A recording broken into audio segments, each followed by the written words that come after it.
President Muhammadu Buhari has called on African leaders to join hands to fight the scourge of terrorism, piracy, border crimes, and other social vices that is currently bedeviling the region. President Buhari, who made this call during the opening ceremony of the 48th ordinary session of the ECOWAS Authority of Head of States and Government in Abuja, said in spite of significant achievements, ECOWAS community still faces numerous challenges. In spite of the significant achievements, our community still faces numerous challenges.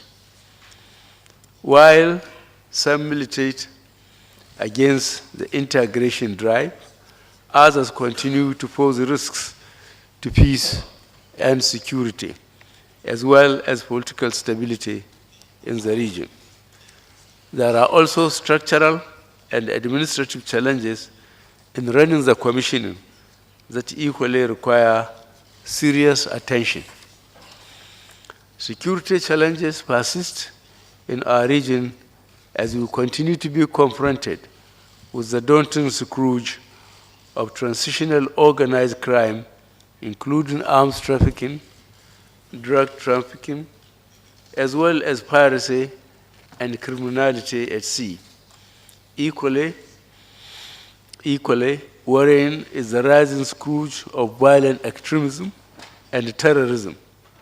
All these constitute serious threats to peace and security in the region, and therefore require our urgent and concerted actions. President Buhari also took time to commend leaders of African countries where successful election and transition of government took place in the past 1 year, describing it as a sign of democratic maturity in the region and assuring the region of Nigerian support to ensure free, fair, credible elections in the future.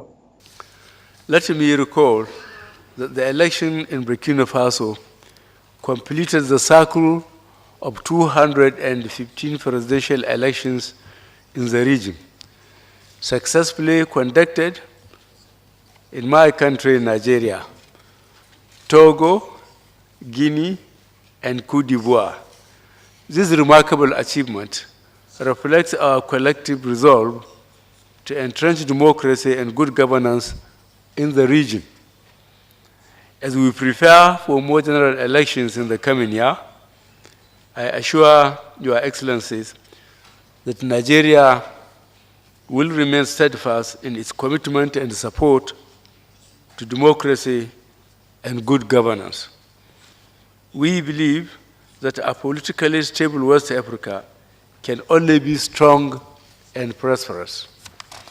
President of the ECOWAS Commission, Kandri Ouedraogo of Burkina Faso, while delivering his speech, emphasized the need for formidable economic policies that would move the region forward.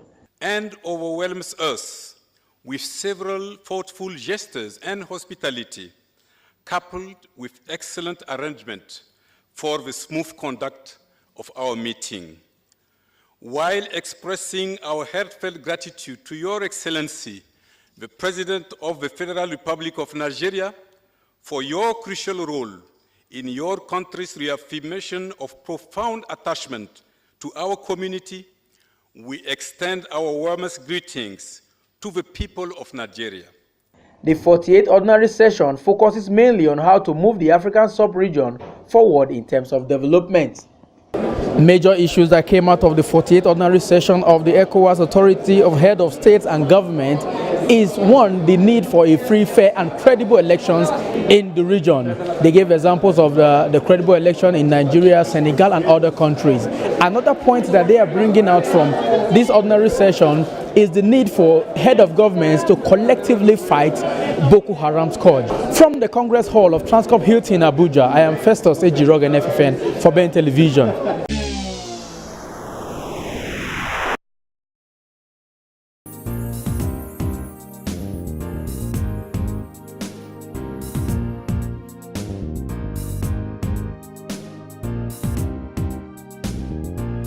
President Buhari is set to address the joint section of the National Assembly next Tuesday. The Senate President Bukola Saraki made this announcement at the plenary section of Senate on Wednesday. President Buhari is expected to present 2016 appropriation bill to the joint section of the National Assembly. Crave the kind indulgence of the National Assembly to grant me the slot of 10:00 hours on Tuesday, 22nd December 2015, to formally address a joint session of the National Assembly on the 2016 budget. While I thank the distinguished members of the Senate of the Federal Republic for your steadfast cooperation and understanding, please accept, distinguished Senate President, the assurances of my highest constitution. Yours sincerely, Mohamed Buhari.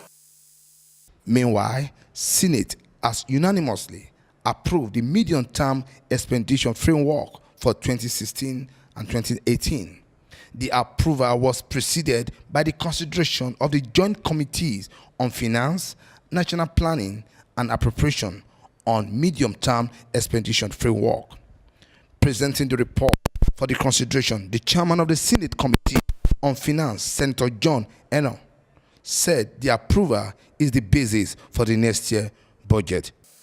It's important to note that the MTEF and the FSP are statutory requirements that must be submitted to the National Assembly for its consideration and approval prior to the presentation of the appropriation bill to the National Assembly by Mr. President, as mandated by Section 11 of the Fiscal Responsibility Act 2007. The strengths and the weaknesses of the proposed MTF and FSP helps assess the prospects of achieving the policy objectives of the federal government and highlight key issues and areas that will guide members' contribution to the appropriation bill. The MTEF and FSP provide the federal government the basis for annual budget estimates, and without them, an effective and realistic national budget planning is impossible. The 2016 MTEF and FSP came amidst numerous challenges, such as the volatility in the oil price at the international market, which exacerbates the economic downturn in most of the oil-producing countries, most especially the medium producers such as Venezuela, Angola, Brazil, Nigeria, and recently countries like Iran, Libya, and Ghana. These global realities, coupled with our challenges, especially in the areas of security, corruption, unemployment, and dwindling oil production due to oil theft and pipeline vandalization, are indeed a wake-up call for Nigeria to diversify its economic revenue base for sustainability and for employment generation. Similarly, the slow recovery in economic growth of countries in the Eurozone, America, Asia, China, and Japan is a source of additional concern for Africa. The MTEF document has a daily crude oil production projected at 2.2 million barrels per day, 2.3470 million barrels, and 2.4690 million barrels for 2016, 2017, and 2018 respectively. The forecast is based on the assumption that the government will tackle the problem of vandalism and oil theft head-on to reduce their negative impact on production. It must be noted that as long as concrete and sustainable measures are not taken to address the leakages, the shortfall associated with our annual budget will continue. In view of the above, the Joint Committee considered the executive proposals of 2.2 million barrels, 2.347 million barrels, and 2.469 million barrels for 2016, 2017, and 2018 respectively as reasonable. However, adequate measures should seriously be taken to address all leakages. 7.2. The 2016 to 2018 MTF and FSP project an exchange rate of 197 for the 2016 to 2018 period. We believe that the projected exchange rate is reasonable and appropriate in the light of the current CBN's target of 190 to $1 in the 2015 fiscal year. Senate leader Ali Ndume, in his contribution, raised the issue of exchange rate in the course of the next year budget. It's gone down to below 40 and 20. No, not 20. But another issue which was brought to fore was the issue of the exchange rate. And the committee made a recommendation that the Joint Committee, having considered the proposal of the exchange rate, also think that the average exchange rate of 197 is adequate. However, the central bank should be advised on the need to initiate measures that will close the gap between the parallel market and the official exchange rate. Senate President Bukola Saraki put the vote on the resolutions of the senators, which includes measures that will ensure the smooth implementation of next year's budget. That the Central Bank of Nigeria should initiate measures that will close the gap between the parallel market and the official exchange rate. Those in favor say aye. Those against say nay. The ayes have it. That the crude oil benchmark price of $38 per barrel be approved for 2016 budget. Those in favor say aye. Those against say nay. The ayes have it. That the proposed 5.720 trillion for non-oil revenue projection for 2016 budget be approved. Those in favor say aye. Those against say nay. The ayes have it. That government should sustain the current tempo towards increasing federal government independent revenue and diversification of the economy. Those in favor say aye. Those against say nay. The ayes have it. That the implementation of the Treasury's single account TSA with e-collection platform be sustained. From National Assembly Abuja, Muyiwa Bamdele reporting.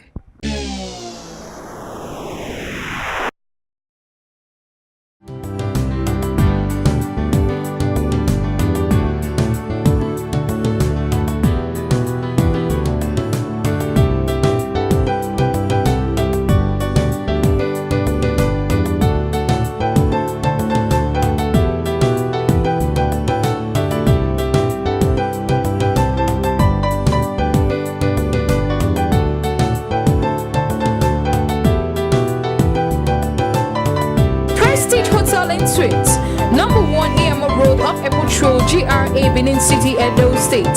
Website www.prestigehotel.com.ng. Email info@prestigehotel.com.ng. Telephone number 070-620-84038, 081-519-74044. Prestige Hotel and Suites, world-class hospitality.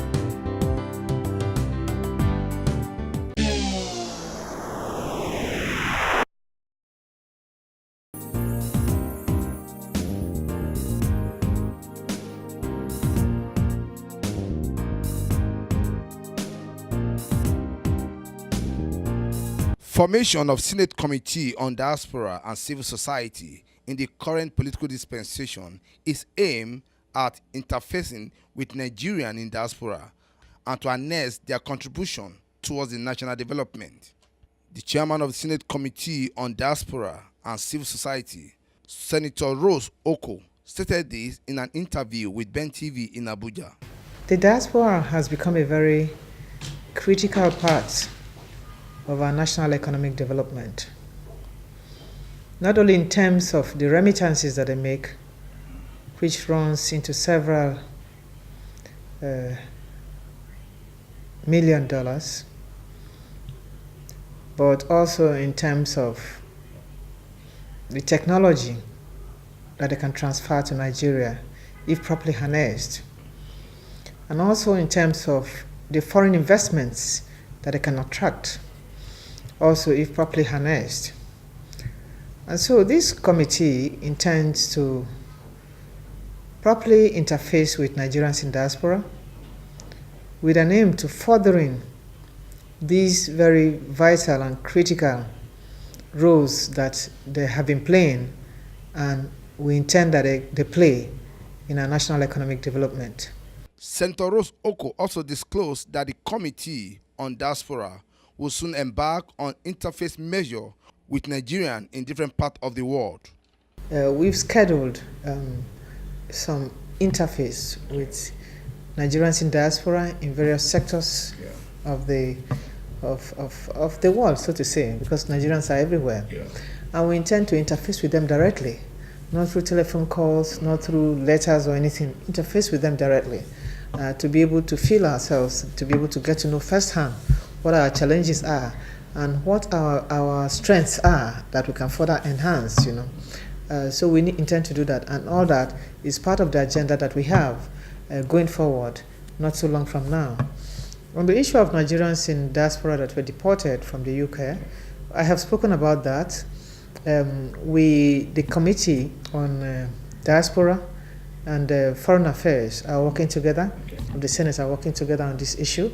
We've communicated with some arms of government that are directly involved, like the Nigerian Immigration Service and the Ministry of Foreign Affairs. And we've asked certain questions, and we are getting responses to these questions. And to some extent, to a reasonable extent, we want to be sure, and we are assured, that Nigerians have access to their basic rights. This is the first time Nigerian Senate will be having a dedicated standing committee for diaspora and civil society. In Abuja, Muyiwa Bamdele reporting.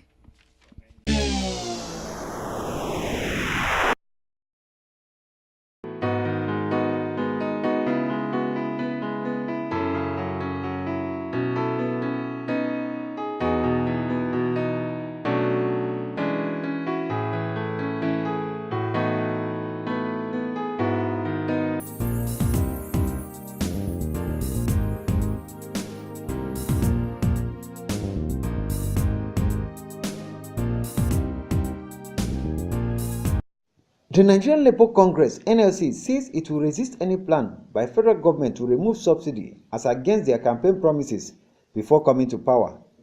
President of the Congress, Ayuba Mwaba, who stated this at an occasion to commemorate the 10th anniversary of the death of Comrade Chima Ubani in Abuja, accused the Minister of State for Petroleum, Ibe Kachuku, of going contrary to the statement he made during his screening at the National Assembly. And therefore he thinks that is something that can be done with, that is not too much on government to continue to subsidize this very important product that touch every life, that touch every business, that will affect every citizen of Nigeria. That was his comment.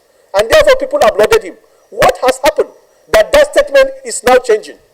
Have also the marketers cornered them and decided to do their bidding?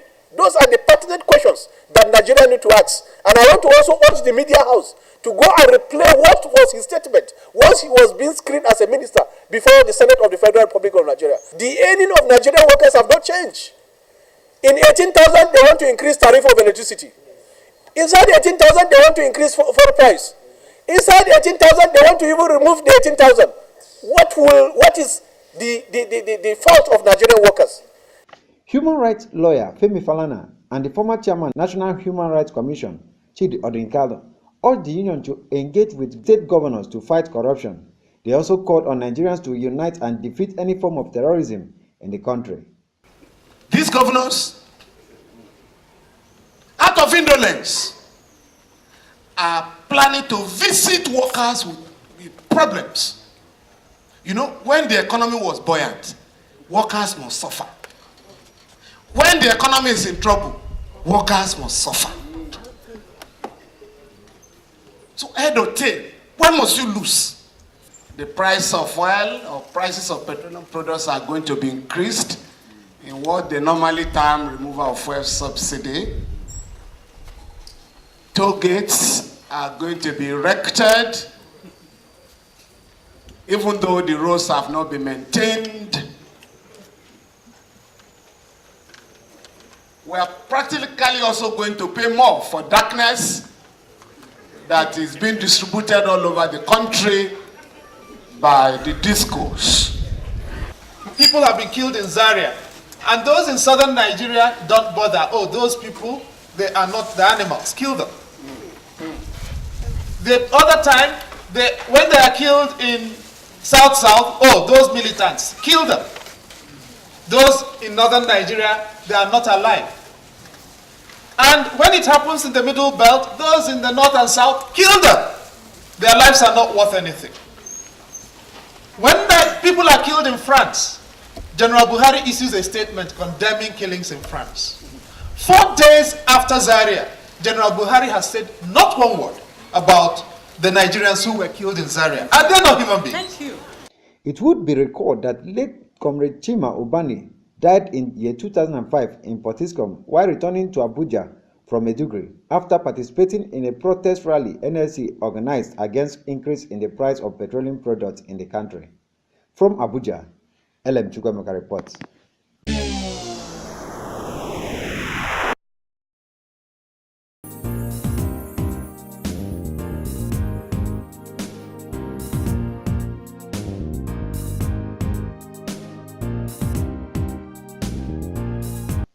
In a bid to bridge the shortcomings in the education sector in Zamfara State, the state governor Abdulaziz Yari has called on federal government to intervene in its education sector, noting that schools in the state lack basic amenities and needs federal support. The governor made this known when he paid a courtesy call to the headquarters of Tertiary Education Trust Fund, TED Fund in Abuja. When I was in primary school, government do support, give me textbooks, give me some other material that entice me that those things, one that is out of school not get advantage of getting it. So now, we thought that education is well understood by each and every household and the parent. So government is taking part, putting the infrastructure in place, and giving payment to the teachers, and let the parents do other parts of it. But if you look at the economy and how people are struggling, even to eat once daily is challenging. So talk less of putting all those kind of things to their children. So therefore, as APC, that's why in our manifesto that we said we are going to introduce the feeding so that we can be able to give a kind of incentives for the children in the school. So, and we are going to do so. Earlier, the Executive Secretary of TED Fund, Professor Suleiman Bogoro, commended the governor for the interest he has in education and promised TED Fund commitment in uplifting the sector. From Abuja, LM Chukwemeka reports.